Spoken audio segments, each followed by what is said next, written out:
Okay guys, welcome back. So this week we want to raise a topic, discuss a myth that has sort of really, I think, reared its head in the equipment industry about stronger lofts in a spin, and the knock-on effects and the consequences, and why maybe you should or shouldn't engage in a set of clubs that have that sort of technology. So we've seen a lot of comments from you guys, especially since we done the testing of the Epic forged iron.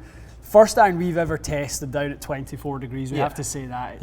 It was the strongest 6 iron, quote unquote 6 iron we've ever tested. So we want to discuss a little bit of the physics going on there, right? People's biggest sort of issue with that is they go, well, 24 degrees, I lose so much spin, I can't possibly stop a ball in the green. And I can't control my distance or Correct. anything like that. I can't lose all control. So we want to take a dive into whether that's true or not. So again, this is our Mythbuster series, so I'm sure you've got an idea where we're going with this, but I've got a funny feeling the outcome will really surprise a lot of people. For sure. So without discussing it too much right now, why don't we get you hitting some balls, Matty? Yep.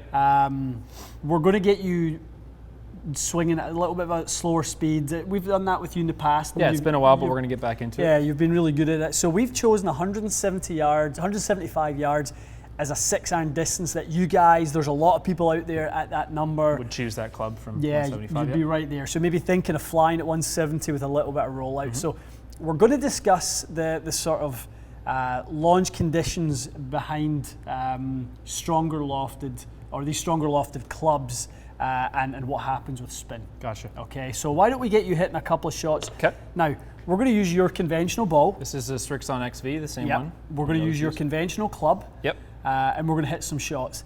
Then we're going to induce more spin through a different ball. Yes. Because we know we can, and a lot of golf balls we've tested, whether it be Vice, Kirkland, Mizuno, they can introduce much more spin, but we want to look at what the consequence of that extra spin is. Because spin is the thing that gets focused on the most. I don't see go, comments. Losing spin. It's the spin loss that is kind of in everyone's face. Correct. So we're going to address why that may not be the number one thing to focus on. 100%. All right, okay. So we've got 175. Brand new Strixon. Yeah, XV, and we're going with the lower spin ball that you play. Ball. Yep. All right, let's do it.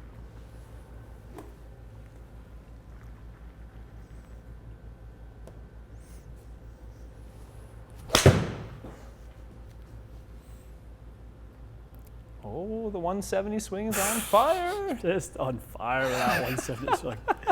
Just dropping them in there. Okay, so let's look at that, because to be honest, you've one and done me there. Yeah, I'm not gonna there's no need to hit another one. So 117, 20 launch, 5,300. I wouldn't call that low spin. Well, let's. My first question to you is this. So, can you go to club for a second? Sure. Let's break down. I just want to build a profile of who we're talking about. Definitely. So, a person swinging a 6 iron, 87 miles an hour. Yep. Not overly fast, fairly average. Fairly average, yeah. I mean, I see people all week, every week. At that 85 speed. to 88. So that's kind of what we would expect. Delivering 26 degrees of loft, so pretty. Not exactly de-lofting it. Fairly shallow. Again, to me, this is like a person you see all the time. This is the fit I do every single day. And that person at that speed isn't. 5,300 is a lot of spin, is it not? At that speed. Quite good. Yeah, I'd be happy with it. I'd be pretty happy with it. So we're looking at the player who goes, well, do tour players not spin it at 6,000? Right. And are we not supposed to spin a 6 iron at 6,000 and a 7 iron at 7,000? Yeah. That might be the worst piece of information that ever got released into the public. Jason Duffner done a video with TrackMan where he said that he just thinks about it like a 4 iron at 4,000, a 5 iron at 5,000, a 6 iron at 6,000. Oh, okay. And the public kind of read that and rightly so went, well, that sounds like a good guideline for spin. Yeah. Not possible. No. Not possible. I'm trying to think of some of my spin numbers, but I don't think my 9 iron spins more than probably like 8 something. Most people separate their clubs 600 to 800 RPMs between clubs. Okay. 1,000 is, you need serious speed. So it's the separation you're saying it's unrealistic. That's right. Okay, Unachievable to be 1,000 from club to club. For the average player. Gotcha. You would end up putting so much loft on your high clubs, your wedges 9s, to achieve that, it just wouldn't be. The ball would go nowhere. Gotcha. Just not happening. So spin correlates to swing speed quite strongly. Very all much things so. being equal. Absolutely, not yep. The speed that you produce will have a direct bearing on spin. Gotcha. Okay. Absolutely. So we've got this established. So going back to the ball. Yep. How high of a ball flight was that? That was just over 100 feet there. Okay. 104. Gotcha. Right. So we're looking at that going, and all these sorts of things that we talk about in terms of control. So there's 104 peak, 47 land, plenty. Yeah, I mean, plenty. If those were your irons, Matty, you'd be so happy to have, if you swung at that speed. That's the correct setup. Outstanding in numbers. Yeah. Really outstanding. So what I want you to do is switch over now, if you can, to the Mizuno golf ball. So this is the RB Tour X, which is, I would say, the top 3 spinniest balls we've tested. I mean, I keep a sleeve in the drawer here by my desk. Yeah. At times, just to kind of show people, if they want to see what the extra spin looks like, and for sure, that sort of thing. So that would be if I just came to you and said, I'm concerned about that iron not spinning enough. Yeah.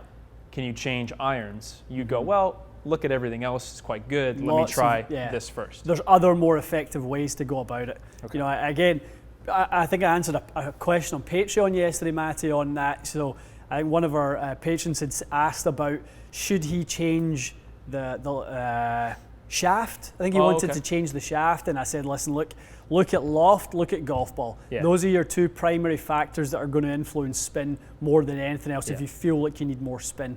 And cheap and easy ways to do it too. Sleeve of balls. Now we're going to look at, do you even want to get more spin? Yes. So we're looking for you to swing this golf club with as close of a delivery pattern. Now this will be hard because that was such a good delivery, but we're shooting for 87 miles an hour, about 117 speed, right, roughly in that ballpark. And if you're not right on it and you're thereabouts, that's just fine.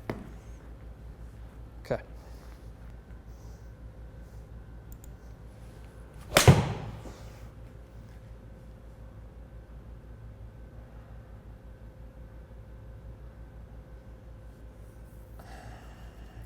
That I don't know.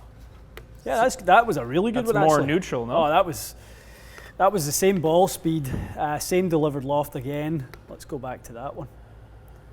Okay, guys, Matthew, good job. That's not easy for you to dial your swing back that much, and obviously, recreate softer speeds, more dynamic loft than you normally would. But I think for the point that we're trying to get across here, I think that was a pretty effective test. And when we look at this page, this for me says it all. So you've got very similar ball speed within a 1 mile an hour. Yep. Right, nothing.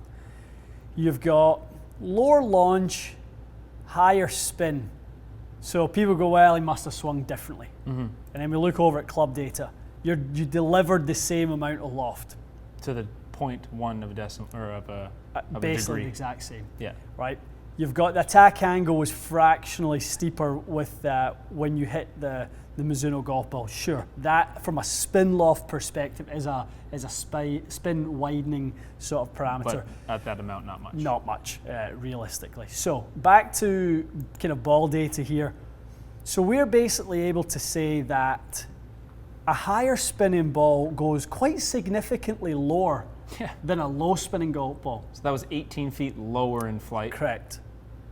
Than the Strixon was. Yes. So the friction created by the softer golf ball, certainly the softer cover, because it's not a core thing, because the core in that RBX Tour is 113 compression, I think Chris said to us when he was up here. Yeah, that so it was very, very firm. So it's not a compression thing, it's a friction thing. It's a cover thing. Because that's what I think a lot of people would look at that and go, oh, okay, so the RBX is a very soft ball. It's not. No, it's not just a the soft cover ball. is soft. Exactly. So if you're looking at things like ball speed and that sort of thing when it comes to that golf ball, it will be it'll be very quick on ball speed. But the friction rate is obviously significantly higher from that softer cover. Guys, the point being, when you're worried about these new modern day irons, P760s, i500s, Power Spec by Ping, Epic forged, the stronger lofts aren't necessarily going to lead you to hit the ball lower, out of control or lower. Exactly. They're not all of a sudden going to go into a lower flight window just necessarily. If you're able to increase your ball speed over your current iron, therefore get a little bit more launch through sort of velocity, the chances are you could actually hit this stronger lofted iron higher. And the descent angle was 3 degrees steeper. Correct. Forgot to mention that as well. So the higher spinning ball came in at a lower angle.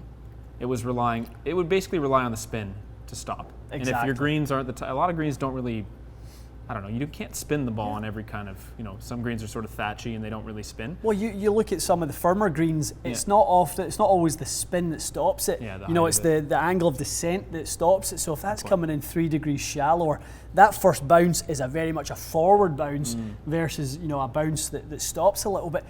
I mean, 18 feet of height difference. It's a lot. That's a lot. It's a lot. And at this speed too, which is why it was important to do it at this speed, because I think if we do it where the 6 iron's flying 210, everyone's gonna be like, okay, well that speed, that's why the difference is so extreme. But at an 87 mile an hour 6 iron, which is pretty average, you're still gonna see almost 20 feet of height difference. And I think that the main factor is when we're able to look at that and we're really able to see that delivered loft is the same, ball speed is basically the same. Mile an hour, face to path relationships. I mean, both of those golf balls have finished within a real sort of close proximity to one another. They were literally within 5 yards of each other. We're controlling what we can control enough to show you guys that there are other ways to go about this. In terms of getting the optimized flight. And I get that question all the time about, should I use this shaft to change the kind of spin, that sort of thing. Look at that right there. Instantly a golf ball changing that 800 RPM. It's true. It's more than a shaft change will do. So it's more, it would take at least 2 degrees aloft to do that? On an iron. Easy, I mean, that to me it's almost a club of difference. I mean, we were talking earlier about, club to club, it's 600 to 800 per club. Well, you've got 800 of difference there. So it basically is the equivalent of 4 degrees aloft. Very true. If you were to take those as maybe not the full extremes, like that Strixon ball we kind of said at the beginning is actually quite a good fit at this speed. Let's say really nice. Let's say someone's testing the iron that's stronger lofted, that spin number's way too low. Maybe at that point a spinny ball like the RBX becomes in a good window. So not to say it's a bad ball, but you have to be aware of how much spin you actually need to stabilize it before it becomes too much. In any case, when we're trying to optimize components, and every component matters, from delivered loft to the shaft to the ball, all these sorts of things. These are all elements and components that we utilize to create the proper ball flight. And that's just another trick we have up our sleeve, or another method of optimizing people that little bit more. And I done a fit last week with a player, and he wanted to launch at a little lower, spin it higher, and it's easy now to create that. Just give it to them, and it's in the golf ball. And his big concern was, well, will I not spin the driver too much and change the launch conditions of that? I said, well, let's hit it. Strixon, which is our test golf ball, you guys know that in here, and the Mizuno were exactly the same on launch and spin on the driver. That's interesting. Exactly the same. That blew him away.